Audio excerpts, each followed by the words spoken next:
हाँ जी बेटा, गुड इवनिंग। आज की क्लास में बेटा हमने डिस्कस करना है deductions from gross salary under section 16। हाँ जी बेटा, ध्यान से देखिएगा।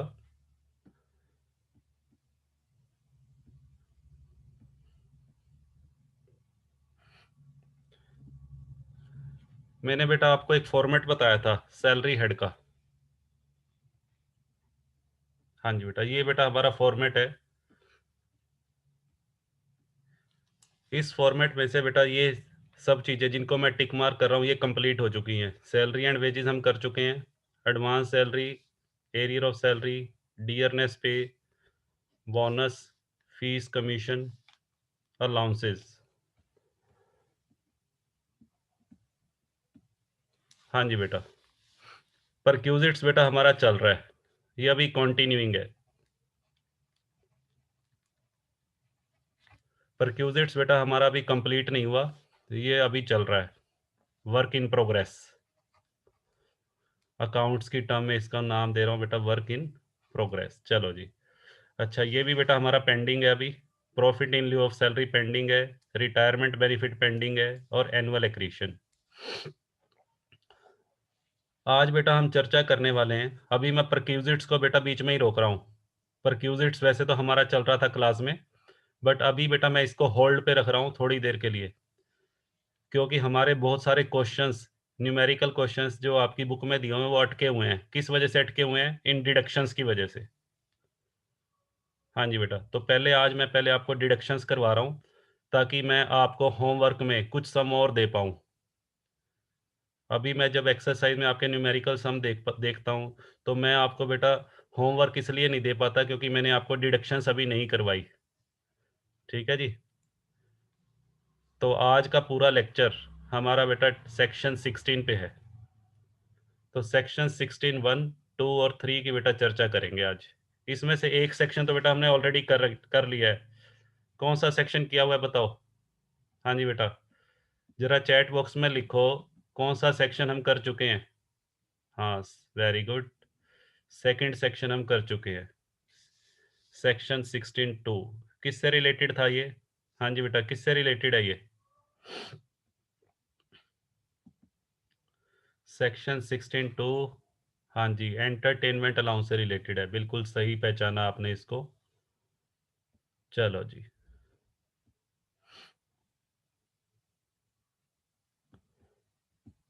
हाँ जी बेटा, देखिए आज की क्लास में बेटा मैंने आपको 3 सेक्शंस करवाने हैं, ध्यान से सुनिएगा। सबसे पहला है बेटा सेक्शन 16 1। सेक्शन 16 1 में बेटा हम बात करेंगे स्टैंडर्ड डिडक्शन।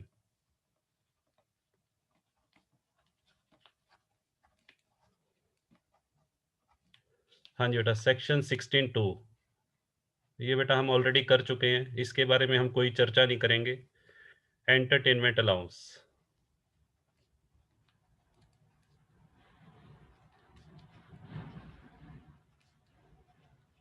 हाँ जी बेटा, और सेक्शन 16 3 में बेटा हम चर्चा करने वाले हैं आज एम्प्लॉयमेंट टैक्स।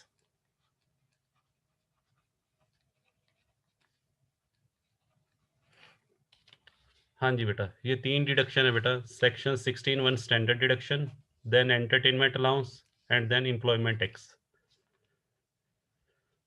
हाँ जी बेटा, सबसे पहली बात तो ये डिडक्शंस लेस क्यों की जाती है। हाँ जी बेटा, देखिए हमारी जो ग्रॉस सैलरी होती है,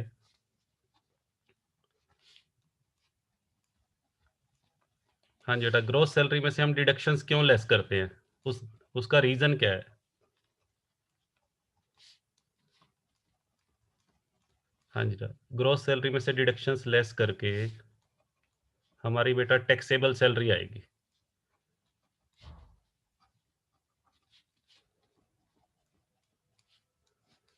हाँ जी बेटा, ये डिडक्शंस बेटा क्यों माइनस करते हैं, इसका लॉजिक सुनो पहले। आप मेरे को एक बात बताओ बेटा, आप चैट बॉक्स में लिखेंगे इनकम टैक्स बेटा किस पे लगता है? इनकम टैक्स किस पे लगता है, इनकम पे लगता है या प्राप्ति पे लगता है? हाँ जी बेटा, दो वर्ड है बेटा, एक तो होती है प्राप्ति, और एक बेटा इनकम। हाँ जी बेटा, इनकम टैक्स प्राप्ति पे लगता है या इनकम पे लगता है? इनकम पे। अच्छा, मुझे अब एक बात बताओ, प्राप्ति और इनकम में बेटा क्या डिफरेंस होता है? प्राप्ति और इनकम में क्या डिफरेंस है?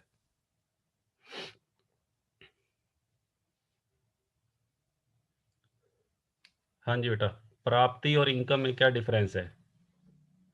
इनकम बेटा ध्यान से सुनो, इनकम जो आती है आफ्टर डिडक्टिंग एक्सपेंसेस। इनकम हमेशा कब आती है? आफ्टर डिडक्टिंग एक्सपेंसेस, खर्चे घटाने के बाद। और जो प्राप्ति होती है बेटा, प्राप्ति का मतलब होता है विदाउट विदाउट डिडक्टिंग एक्सपेंसेस। हाँ जी बेटा, बिना खर्चे घटाए। बिना खर्चे घटाए जो हमें हमें प्राप्ति होती है उसको हम रिसीट बोलते हैं, और खर्चे घटाने के बाद जो आता है बेटा उसको हम क्या बोलते हैं? इनकम। जैसे मान लीजिए, सपोज करो बेटा, हाँ very good, income is equal to, Deepika ने बिल्कुल सही लिखा है, income is equal to receipt minus expenses. Very good.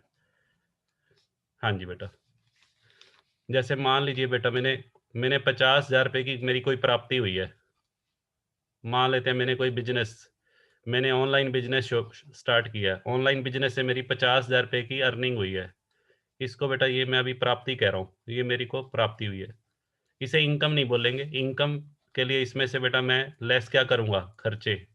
मान लेते हैं 10,000 रुपये मेरा खर्चा भी हुआ है। हाँ जी बेटा, ऑनलाइन बिजनेस में प्राप्ति तो 50,000 की हुई है, और खर्चे बेटा मेरे 10,000 के मेरे खर्चे हो गए। नेट का खर्च, इंटरनेट का खर्चा, डिलीवरी बॉय का खर्चा, 10,000 रुपये मेरा खर्चा हो गया, तो 40,000 रुपये मेरी क्या कहलाएगी? इनकम। तो टैक्स बेटा कितने पे लगेगा? टैक्स 50,000 पे लगेगा या 40,000 पे? टैक्स बेटा हमेशा इनकम पे लगता है। अच्छा, अब मुझे ये बताओ। हाँ जी बेटा, एक इम्प्लॉई है, इम्प्लॉई की ग्रोस सैलरी 5 लाख है। एक कर्मचारी है जिसकी पूरे साल की ग्रोस सैलरी बेटा कितनी है? 5 लाख। ये 5 लाख रुपए बेटा जो ग्रोस सैलरी है, ये क्या चीज है? ग्रोस सैलरी एक तरह से क्या है? प्राप्ति। ग्रोस सैलरी एक तरह से क्या है बच्चों? प्राप्ति है। इसके ऊपर बेटा हम टैक्स नहीं लगा सकते 5 लाख पे। मैंने कर्मचारी की प्राप्ति तो देख ली। हाँ जी बेटा, मान लो मैं कर निर्धारण अधिकारी हूँ, मैं बेटा इनकम टैक्स ऑफिसर हूँ। मैंने एक इम्प्लॉई की प्राप्तियां तो देख ली, 5 लाख रुपए की उसको प्राप्ति हुई है, क्या मुझे उसके खर्चे नहीं देखने चाहिए? क्या उस कर्मचारी के बेटा मुझे खर्चे नहीं देखने चाहिए कि उसने सैलरी की इनकम को कमाने के लिए कुछ खर्चे भी तो किए होंगे? हाँ जी बेटा, तो उन खर्चों की बेटा कटौती मिलती है, डिडक्शन मिलती है। ये डिडक्शन वास्तव में क्या है? डिडक्शन है बेटा वास्तव में खर्चे। ठीक है जी। उन खर्चों, मान लेते हैं वो खर्चे घटा दिए, सपोज करो ये अमाउंट घटा दिया बेटा 60,000। मैं एक अमाउंट लेट कर रहा हूँ 60,000। तो 5 लाख में से 60,000 गया, तो टैक्स टैक्स बेटा कितनी सैलरी पे लगेगा? 4,40,000 रुपये। ठीक है जी। तो मैं अभी बेटा आपको ये बताने की कोशिश कर रहा हूँ, सिर्फ इतनी बात बताने की कोशिश कर रहा हूँ कि ग्रोस सैलरी पे टैक्स नहीं लगता। टैक्स बेटा लगता है टैक्सेबल सैलरी पे, और टैक्सेबल सैलरी क्या घटाने के बाद आती है? डिडक्शंस। और ये डिडक्शंस बेटा वास्तव में क्या है? ये डिडक्शन वास्तव में एक तरह से खर्चे हैं। खर्चे किस चीज के? जो कर्मचारी ने किए अपनी सैलरी की इनकम को कमाने के लिए। अपनी सैलरी की इनकम को कमाने के लिए एक कर्मचारी के द्वारा जो खर्चे किए जाते हैं, उन खर्चों की वो कटौती की मांग कर रहा है कि मेरे को उसकी कटौती दी जाए। ठीक है जी। तो उन्हीं की बेटा चर्चा करनी है। मैं यहाँ पे आज जो चर्चा करने वाला हूँ खर्चों की, सैलरी की इनकम को कमाने के लिए कौन कौन से खर्चे किए जाते हैं, और उन खर्चों को कंपनसेट करने के लिए इनकम टैक्स डिपार्टमेंट कौन कौन सी डिडक्शंस देता है। तो सबसे पहली डिडक्शन पे चलते हैं, स्टैंडर्ड डिडक्शन। हाँ जी बेटा, इसका बेटा स्क्रीनशॉट लेना तो ले लीजिए, मैं अदरवाइज इसको क्लियर कर रहा हूँ। हाँ जी बेटा, मैं आगे मूव कर रहा हूँ।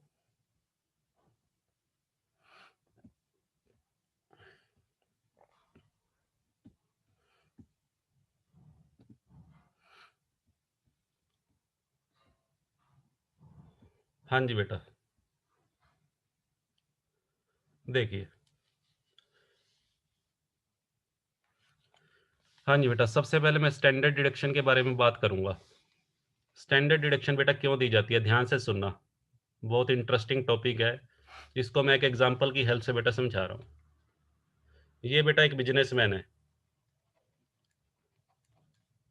कौन-सा बिज़नेसमैन है, इसका नाम रख लेते हैं, मान लेते हैं बेटा ये विकास है। ठीक है जी? मिस्टर विकास, जो कि एक बिज़नेसमैन है। हाँ जी बेटा। और ये बेटा कौन है? ये दूसरा कौन है बेटा? इसको क्या नाम दें बताओ? हाँ जी, मिस्टर सचिन। ये मिस्टर सचिन है। ये बेटा कौन है? ये एक सैलरीड एम्प्लॉयी है। हाँ जी बेटा। ये एक कर्मचारी है जो किसी कंपनी में या गवर्नमेंट में बेटा जॉब करता है, ठीक है? अब ध्यान से सुनिएगा मेरी बात।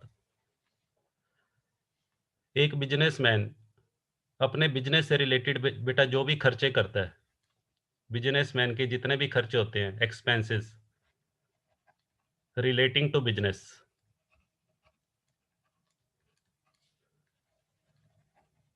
क्या वो उसकी बिज़नेस इनकम निकालते हुए लेस होते हैं? हाँ जी बेटा, आपसे मैं क्वेश्चन पूछ रहा हूँ कि एक बिज़नेसमैन जब अपनी बिज़नेस इनकम कैलकुलेट करता है, तो क्या वो सेल में से अपनी सेल में से खर्चों को लेस करता है या नहीं करता? हाँ जी सर, करता है, बिल्कुल करता है। हमने अकाउंट्स में ये बातें पढ़ी हैं। सबसे पहले सेल्स आती है, सेल्स में से क्या माइनस होता है बेटा? COGS, cost of goods sold. तो बेटा फिर क्या आता है? ग्रॉस प्रॉफिट आता है। ग्रॉस प्रॉफिट में से क्या माइनस होता है? ग्रॉस प्रॉफिट में से बहुत सारे खर्चे माइनस होते हैं। डेप्रिसिएशन हो गया, ऑफिस के खर्चे हो गए, कुछ लॉसेस भी होते हैं, बैड डेट्स हो गया। हाँ जी बेटा, ये सारे खर्चे हम माइनस करते हैं, तो जाके हमारी बिजनेस की इनकम आती है। हाँ जी बेटा। तो मिस्टर विकास बेटा एक बिजनेसमैन है। अपनी बिजनेस इनकम निकालते हुए इसको बहुत सारे खर्चे करने पड़ते हैं। वो खर्चे बेटा लेस होते हैं सेल्स में से पहले cost of good sold minus करते हैं तो ग्रॉस प्रॉफिट आता है। ग्रॉस प्रॉफिट में से हम खर्चे माइनस करते हैं, डेप्रिसिएशन, ऑफिस के खर्चे, बैड डेट्स। तो बेटा हमारे टैक्सेबल बिजनेस इनकम आ जाती है। ठीक है? अब सुनना ध्यान से मेरी बात। हाँ जी बेटा। सचिन जो कि एक सैलरीड एम्प्लॉई है। हाँ जी बेटा, सचिन जो है, जो एक सैलरीड एम्प्लॉई है, इसको भी बेटा कुछ खर्चे बियर करने पड़ते हैं। आप मेरे को एक बात बताओ, कोई कर्मचारी है, सपोज़ करो आप कहीं पे जॉब कर रहे हो, आपको अपनी जॉब से संबंधित कुछ खर्चे करने पड़ेंगे या नहीं? हाँ जी बेटा। एक एम्प्लॉयी के खर्चे बताओ ज़रा मुझे, चैट बॉक्स में लिखो। एक एम्प्लॉयी को अपनी सैलरी इनकम को कमाने के लिए कौन-कौन से खर्चे करने पड़ सकते हैं? आप मुझे सोच लो कि मैं डेली कॉलेज जाता हूँ पढ़ाने के लिए, तो मेरे को कौन-कौन से खर्चे करने पड़ते होंगे? वेरी गुड, अंकित ने लिखा सबसे पहले। हाँ जी बेटा, अंकित ने लिखा ट्रैवलिंग का खर्चा। आपने देखा होगा बेटा मैं रोज़ कॉलेज में गाड़ी लेकर आता हूँ, तो मेरा बेटा जो ट्रैवलिंग होती है, ट्रैवलिंग के लिए जो मैं व्हीकल यूज़ करता हूँ, ठीक है जी? उसका मेरा खर्चा होता है। किस-किस चीज़ का खर्चा होगा व्हीकल का बताओ? एक तो व्हीकल का मेरा बेटा पेट्रोल का खर्चा, पेट्रोल या डीज़ल, रनिंग एक्सपेंसेस जिसको बोलते हैं। अच्छा, मैं अपनी गाड़ी की टाइम टू टाइम क्या करवाता हूँ? सर्विस भी तो करवाता हूँ। अच्छा, मैंने अपनी गाड़ी का बेटा इंश्योरेंस भी तो करवाया हुआ है। मैंने अपनी गाड़ी का इंश्योरेंस भी करवाया हुआ है, उसका खर्चा। ठीक है जी? तो ये बेटा जो मेरे गाड़ी के खर्चे हैं, पेट्रोल का खर्चा, सर्विस का खर्चा, इंश्योरेंस का खर्चा। अच्छा, मेरी गाड़ी पे बेटा डेप्रिसिएशन भी तो लगता है। जब मैं कॉलेज में गाड़ी लेके आऊँगा, तो डेप्रिसिएशन भी लगेगा। ठीक है? एक तो बेटा ये खर्चे हो गए मेरे। अच्छा, दूसरा और खर्चे मेरे कौन से होंगे बेटा? किसी भी सैलरीड एम्प्लॉयी के लिए हाँ जी, वेरी गुड। यूनिफ़ॉर्म का खर्चा, यूनिफ़ॉर्म के खर्चे भी होते हैं। हाँ जी बेटा, घर पे तो मैं ट्राउज़र में बैठता हूँ, घर में तो मैं जो है ट्रैक सूट डाल के बैठ जाता हूँ, बट कॉलेज में आने के लिए मेरे को यूनिफ़ॉर्म भी सिलवानी पड़ती हैं। ठीक है जी? अच्छा जी, हाँ, वेरी गुड। मेडिसिन्स का खर्चा हो सकता है, मेडिकल एक्सपेंसेस हो सकते हैं। और आजकल तो बेटा कोविड के टाइम में मेरा एम्प्लॉयर क्या कहता है, कोविड के टाइम में मेरा एम्प्लॉयर कहता है जी, ऑफिस में तभी आना जब कोविड का टेस्ट नेगेटिव हो। तो एक खर्चा मेरा और बढ़ गया। मेरा एम्प्लॉयर मेरे को कह रहा है जी कोविड की रिपोर्ट लेकर आओ, तभी मैं कॉलेज में एंटर करने दूंगा। ठीक है बेटा, तो ये मेडिकल चेकअप का खर्चा और बढ़ गया।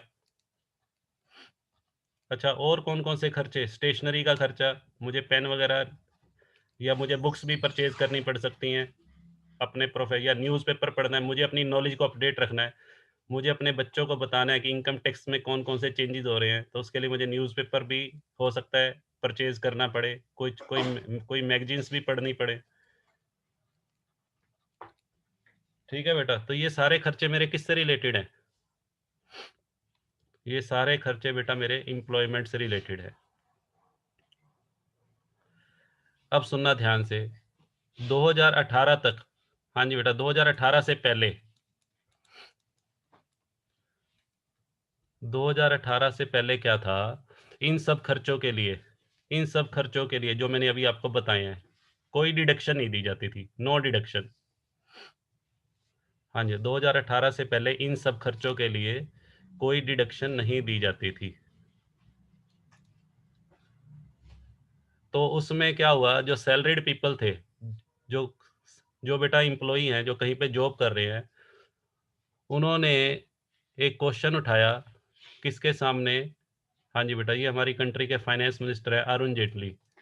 अरुण जेटली के सामने उन्होंने एक क्वेश्चन रेज किया, भाई आप एक बिजनेसमैन को तो खर्चों की डिडक्शन देते हो, एक बिजनेसमैन जब अपनी बिजनेस इनकम को कैलकुलेट करता है तो आप उसको कहते हो कि अपने बिजनेस के सारे खर्चे माइनस कर लो, और जब बाकी जो आपकी इनकम बचेगी उसके ऊपर हम टैक्स लगाएंगे।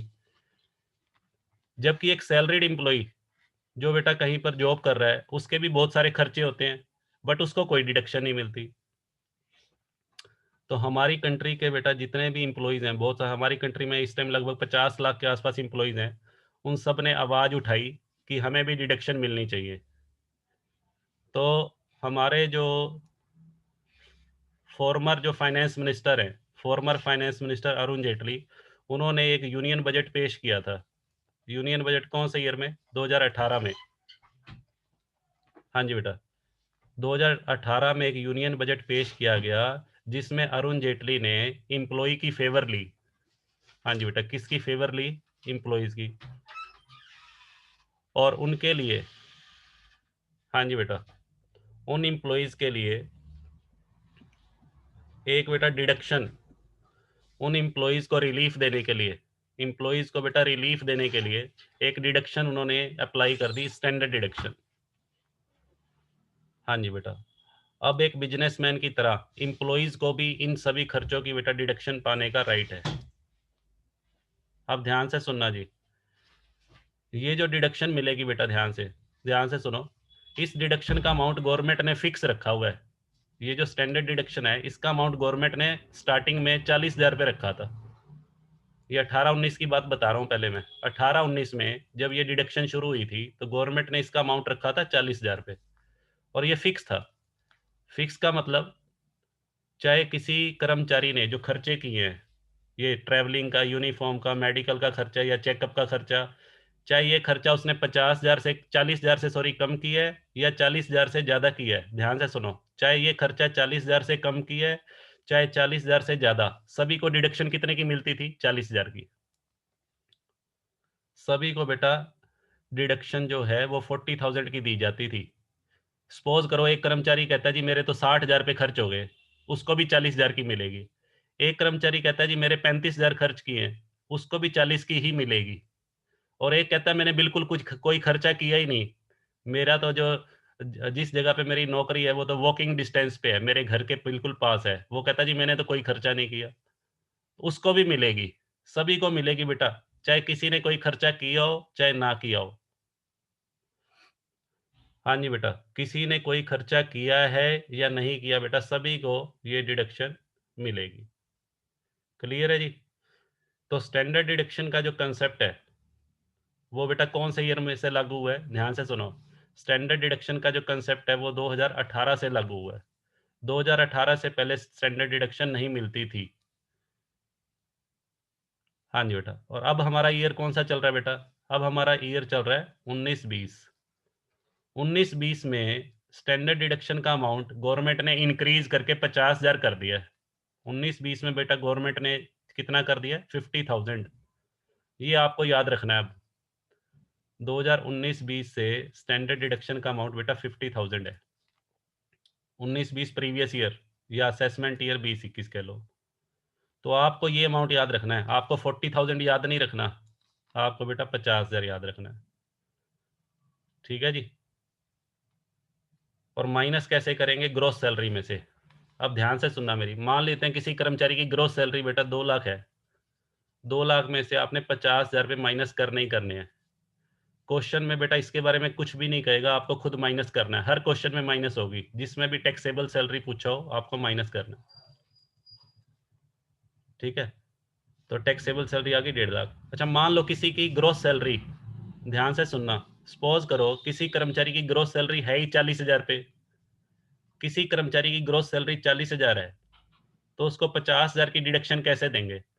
तो उस केस में बेटा 50,000 की डिडक्शन नहीं मिलेगी, 40,000 की ही मिलेगी। यानी कि डिडक्शन का जो अमाउंट है, स्टैंडर्ड डिडक्शन का अमाउंट, वो ग्रोस सैलरी से ज़्यादा नहीं हो सकता, नील हो जाएगा। हाँ, या ये कह लो 40,000 में से 50,000 गया नील। बिल्कुल सही कह रहे हो। ठीक है बेटा, तो चलो इसको, इसका बेटा स्क्रीनशॉट ले लीजिए सभी बच्चे। सभी बच्चे इसका स्क्रीनशॉट बेटा ले लो।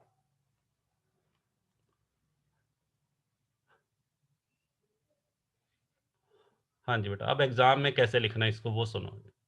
एग्ज़ाम के अंदर बेटा लिखने का तरीका क्या होगा इसको, वो मैं आपको बता रहा हूँ। एग्ज़ाम के अंदर ये तस्वीरें तो आप छापोगे नहीं बेटा। एग्ज़ाम के अंदर देखो ऐसे लिखना है, अगर आ गया तो थ्योरी में।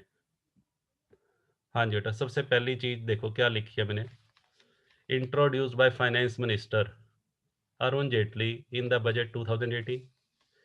हाँ जी बेटा, किस पर्पज़ के लिए इंट्रोड्यूस किया? Introduce to bring parity. Parity, parity का मतलब होता है समानता। समानता बनाने के लिए। किसकी समानता बनाए रखने के लिए? Between the salaried employ and businessman. Businessman को बेटा सेल्फ एम्प्लॉयड भी बोल सकते हैं। ठीक है जी। पहले सैलरीड एम्प्लॉय को एक शिकायत रहती थी, भाई हमें बिजनेसमैन की तरह जो खर्चों की कटौती मिलनी चाहिए। बिजनेसमैन जिस तरीके से अपनी बिजनेस इनकम में से खर्चे घटाता है, तो हमें भी कटौती मिलनी चाहिए। तो गवर्नमेंट ने उनको भी फिर ये कटौती बेटा दी है, इसीलिए ये लागू की गई है। चलो नेक्स्ट। आगे बेटा क्या कहता है? Self employed individual. Self employed का मतलब बेटा बिजनेसमैन की बात हो रही है, जिनका खुद का रोजगार है। Can claim various business related expenses as deduction to reduce their taxable income. ठीक है जी। अपनी टैक्सेबल इनकम को कम करने के लिए जो सेल्फ एम्प्लॉयड इंडिविजुअल थे, वो कई खर्चे बेटा माइनस कर लेते थे। ठीक है जी। अभी मैंने बताए थे एक्सपेंसेस कौन कौन से हो सकते हैं। Cost of goods sold, depreciation. हाँ जी बेटा, ऑफिस खर्चे। हाँ जी बेटा। But no such benefit was available to salaried class people. हाँ जी बेटा, सैलरीड क्लास पीपल को ये बेनिफिट अवेलेबल नहीं था। पहले सिर्फ खर्चे बेटा कौन घटा सकता था? खर्चे सिर्फ बिजनेसमैन घट माइनस करता था। सैलरीड क्लास पीपल को कोई खर्चा माइनस करने की परमिशन नहीं दी जाती थी। ठीक है। सैलरीड क्लास पीपल के खर्चे भी तो होते हैं, ट्रांसपोर्ट का खर्चा होता है, डेप्रीसिएशन लगता है। ये बेटा अभी मैंने पीछे बताया।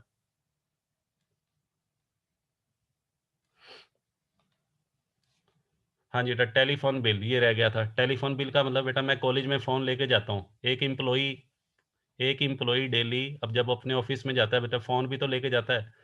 फ़ोन बेटा दोनों कामों के लिए यूज़ होता है। फ़ोन घरेलू कामों के लिए भी यूज़ होता है और ऑफिस के कामों के लिए भी यूज़ होता है, तो वो भी तो एक तरह से का खर्चा है। ठीक है जी। तो इन सब खर्चों के लिए बेटा 50,000 की डिडक्शन है। ये छोड़ देना आप, इसकी कोई ज़रूरत नहीं है। हाँ जी बेटा, एक ये ध्यान रखना है, सभी सैलरीड इंडिविजुअल इंक्लूडिंग पेंशनर। हाँ जी बेटा, ये डिडक्शंस दो सभी को मिलेगी, चाहे जो जॉब कर रहे हैं चाहे रिटायर हो चुके हैं। रिटायर हो चुके हैं उनको क्या बोल दिया गया? पेंशनर्स। तो ये बेटा जो एग्जिस्टिंग एम्प्लॉयज़ हैं उनको भी मिलेगी, और जो फॉर्मर एम्प्लॉइज़ हैं, यानी कि जो रिटायरमेंट के बाद अब पेंशनर की कैटेगरी में आ गए हैं, उनको भी बेटा ये डिडक्शन मिलेगी। अमाउंट ऑफ डिडक्शन बेटा कितना है सुनो जी। अमाउंट ऑफ डिडक्शन है ग्रॉस सैलरी और 50,000 which ever is less. Gross salary और 50,000 ये बेटा मैंने अभी पीछे बताया आपको, which ever is less. Actual expenditure is to be ignored. वास्तव में जो खर्चा किया गया उसको इग्नोर करना है। वास्तव में बेटा जो खर्चा किया, ध्यान से सुनो, चाहे मैंने 70,000 रुपये खर्च कर दिए हो, अपनी सैलरी इनकम को कमाने के लिए बेटा मैंने 70,000 रुपये खर्च कर दिए, तो भी मेरे को डिडक्शन केवल कितने की मिलेगी? 50 की। अगर मैंने कोई खर्चा नहीं किया, 1 रुपया भी खर्च नहीं किया, तो भी 50,000 की। ठीक है बेटा? तो वास्तव में जो खर्चा किया है, वास्तव में जो खर्चा किया है, उस पे कोई ध्यान नहीं देना। तो आपको बेटा सिर्फ एक ही अमाउंट याद रखना है, ओवरऑल 50,000। अच्छा, नो प्रूफ ऑफ एक्सपेंसेस। हाँ जी बेटा, आप एक कर्मचारी को किसी तरह का कोई प्रूफ रखने की ज़रूरत नहीं है। मान लो मैं एक कर्मचारी हूँ और मैंने अपनी आईटीआर भरनी है, तो जो इनकम टैक्स ऑफिसर है या कर निर्धारण अधिकारी है, असेसिंग ऑफिसर, वो मेरे को 50,000 की डिडक्शन उसको देनी ही पड़ेगी। वो मेरे को ये नहीं कह सकता कि प्रूफ दिखाओ, आपने ये खर्चे किए हैं या नहीं किए, आपने ट्रैवलिंग का खर्चा किया है या नहीं, आपने कोई मेडिकल का खर्चा किया है या नहीं, आपने कोविड के टेस्ट पे कोई खर्चा किया है या नहीं, उनके उनके प्रूफ दिखाओ। वो बेटा मेरे से किसी तरह का कोई प्रूफ नहीं मांग सकता। ठीक है? ये 50,000 की डिडक्शन हमने देनी ही देनी है। क्लियर है जी? हाँ जी बेटा। सेकंड पॉइंट में बेटा ये बताया है साक्षी कि ये जो डिडक्शन दी गई है, स्टैंडर्ड डिडक्शन, ये बिजनेसमैन और जो सैलरीड पीपल हैं, दोनों में समानता बनाने के लिए। पहले बेटा बिजनेसमैन को तो शुरू से ही खर्चों की डिडक्शन मिलती आई है। सैलरीड क्लास पीपल को खर्चों की डिडक्शन नहीं मिलती थी, तो दोनों में बेटा समानता बनाए रखने के लिए, या ये कह लो दोनों के साथ न्याय करने के लिए ये डिडक्शन दी गई है। पहले सैलरीड एम्प्लॉइज को ये लगता था कि हमारे साथ अन्याय होता है, बट अब बेटा, हाँ, चलो जी, क्लास बेटा बंद होने वाली है, री-लॉगिन कर लो। क्लास बंद होने वाली है जी।